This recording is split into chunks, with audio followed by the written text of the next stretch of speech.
Propriedades da matéria. Questão 29. A ponderabilidade é um atributo essencial da matéria? Da matéria, como a entendeis, sim. Não, porém, da matéria considerada como fluido universal. A matéria etérea e sutil que constitui esse fluido vos é imponderável. Nem por isso, entretanto, deixa de ser o princípio da vossa matéria pesada. Aqui vai ter um conceito bem transcendente. Ele fala que o fluido universal é uma matéria que preenche todo o universo. E fala que ele é imponderável para nós, que a gente não consegue palpá-lo, não consegue vê-lo, mas para os espíritos é uma matéria em estado sutil, conforme ele fala, etérea e sutil, que permeia todo o universo. Então, a Terra não está vagando no espaço, ela está imersa nesse fluido universal, como os peixes estão dentro de um oceano. Acho que assim já dá para a gente entender um pouquinho o que esse fluido universal faz no universo, como que ele modela o universo. A gravidade é uma propriedade relativa. Fora das esferas de atração dos mundos, não há peso, do mesmo modo que não há alto nem baixo. Então, a gravidade, se eu soltar a caneta, cai. Então, isso aqui é uma propriedade da gravidade que atrai tudo para a Terra. Conforme vai subindo em alguns quilômetros lá para cima, ele vai perdendo essa gravidade.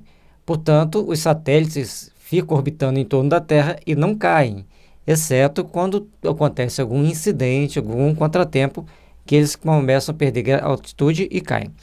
Ou seja, tem regras que estabelecem tudo isso. Então, vamos lá. Questão 30.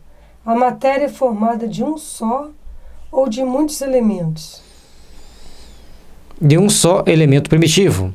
Os corpos que considerais simples não são verdadeiros elementos, são transformações da matéria primitiva. E aí, nós ainda não conseguimos nem tatear por essas informações. Por mais que a gente queira ter uma ideia do que essa matéria primitiva e do que ela pode fazer, ainda não entendemos. E aí vem uma informação nova, diferente, que a ciência terá que chegar lá para ver essa matéria primitiva, para identificar, talvez leve mais algum tempo. Conforme já dizemos anteriormente, precisamos nos desenvolver mais moralmente, entender a consciência, para termos acesso a certas questões. Como na questão 27 mostra que a matéria pode ser modelada pelos espíritos, então essa matéria primitiva é o ponto de partida para eles fazerem as modelações. Questão 31. De onde se originam as diversas propriedades da matéria? São modificações que as moléculas elementares sofrem por efeito de sua união, em certas circunstâncias. Então, os neutrinos, os pósitrons, os elétrons, os nêutrons e os prótons, propriamente ditos, todo esse conjunto de corpuscular que forma um átomo, eles sofrem essas modificações em determinados momentos para formar toda a matéria que nós conhecemos. Certo? Então, são elementos que vão se formando sob a força de uma energia. E, a partir dali de formar átomos, vai formar as moléculas e vai formar os corpos. A gente não domina toda essa tecnologia, não domina toda essa ideia. Ainda estamos estudando os átomos e a sua composição. E quanto mais se estuda, mais se descobre detalhes. De cada momento, descobre-se mais um detalhe. Portanto, ainda falta muito para chegarmos a essa matéria primitiva para podermos darmos uma palavra final. Questão 32. De acordo com o que vindes dizer, os sabores, os odores, as cores, o som, as qualidades venenosas ou salutares dos corpos, não passam de modificações de uma única substância primitiva? Sem dúvida, e que só existem devido à disposição dos órgãos destinados a percebê-las. Isso que ele descreveu aqui é o que nós percebemos. Existem outras propriedades da matéria que ainda não nos são peculiares, ainda não captamos, ainda não percebemos. Por isso, existe estágios da matéria que o ser humano ainda desconhece. E podemos dizer, sem medo de errar, graças a Deus, ainda bem que não conhecemos. Que ao descobrirmos algumas interações energéticas dos átomos, já fizemos algumas coisas besteirinhas, portanto, temos que ter cuidado ao adentrarmos mais outros estágios da matéria. Aí é uma opinião também pessoal minha, mas nós temos que ver que os espíritos já disseram que quando um conhecimento está prestes a vir, e está sendo possível de vir, a espiritualidade superior, então, dá o input para que ele venha a acontecer, para que ele venha a ser realizado na Terra. A demonstração deste princípio se encontra no fato de que nem todos percebemos as qualidades dos corpos do mesmo modo, enquanto que uma coisa agrada ao gosto de um, para o de outro é detestável.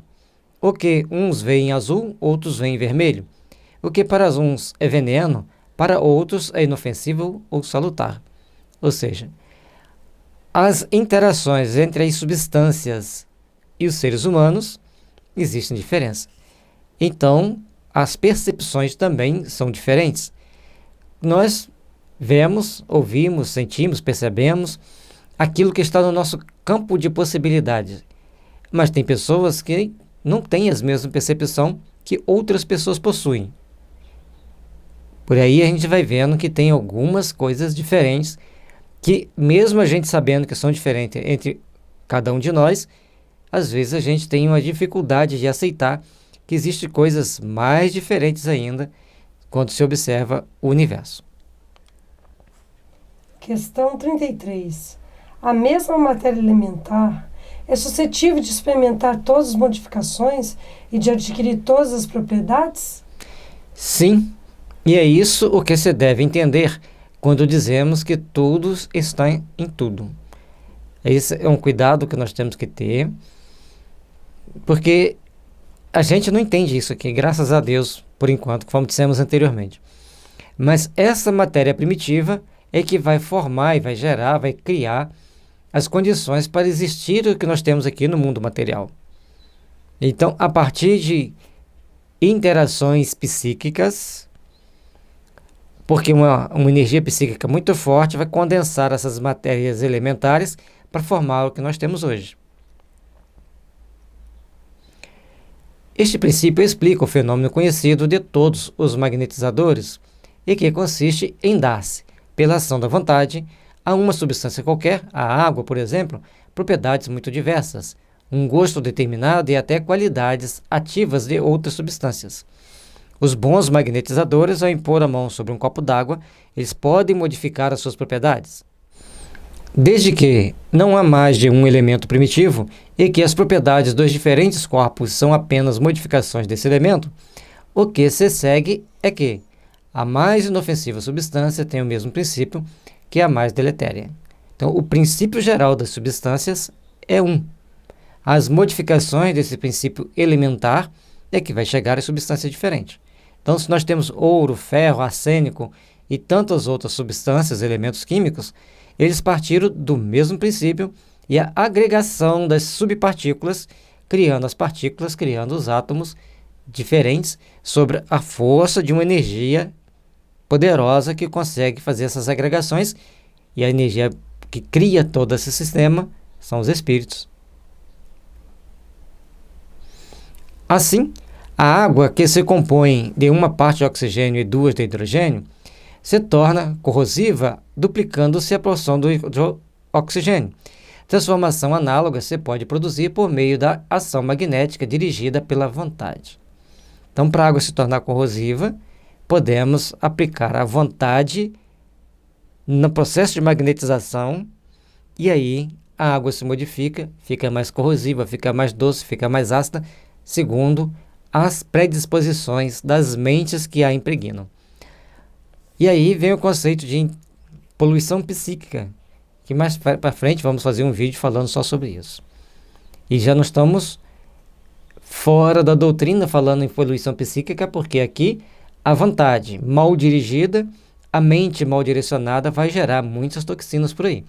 Portanto, nessa necessidade de educar a nossa mente, controlar a nossa mente, educar nossos conflitos e evangelizar nossos sentimentos, para que a gente possa produzir um fluido melhor em torno de nós e, com isso, ter uma atmosfera mais leve, mais limpa.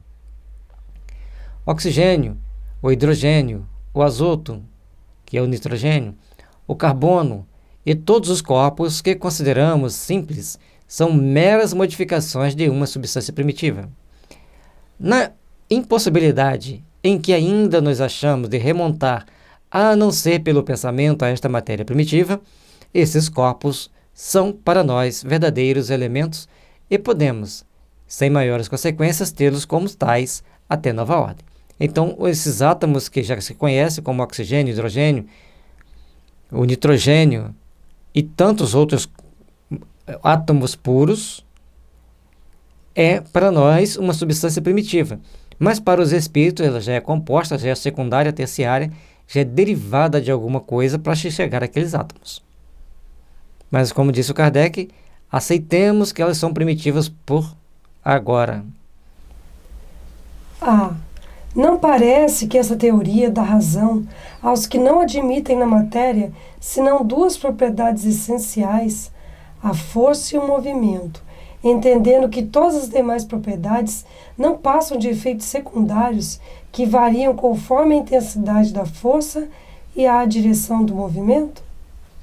É acertada a sua opinião, falta somente acrescentar, e conforme a disposição das moléculas, como o mostra, por exemplo, um corpo opaco que pode tornar-se transparente e vice-versa. A formação das moléculas depende do conjunto de átomos. Dependendo da posição dos átomos dentro da molécula, nós temos um produto. O carvão opaco e o diamante que brilha são compostos dos mesmos materiais. O que vai diferir é a condensação dessas moléculas e a ordem dessas moléculas. Então, dentro das ligações entre os átomos. Então, nós vamos ver que átomo forma moléculas e as moléculas formam corpos. E, de acordo com a disposição dessas moléculas, nós vamos ter um corpo mais transparente ou mais opaco.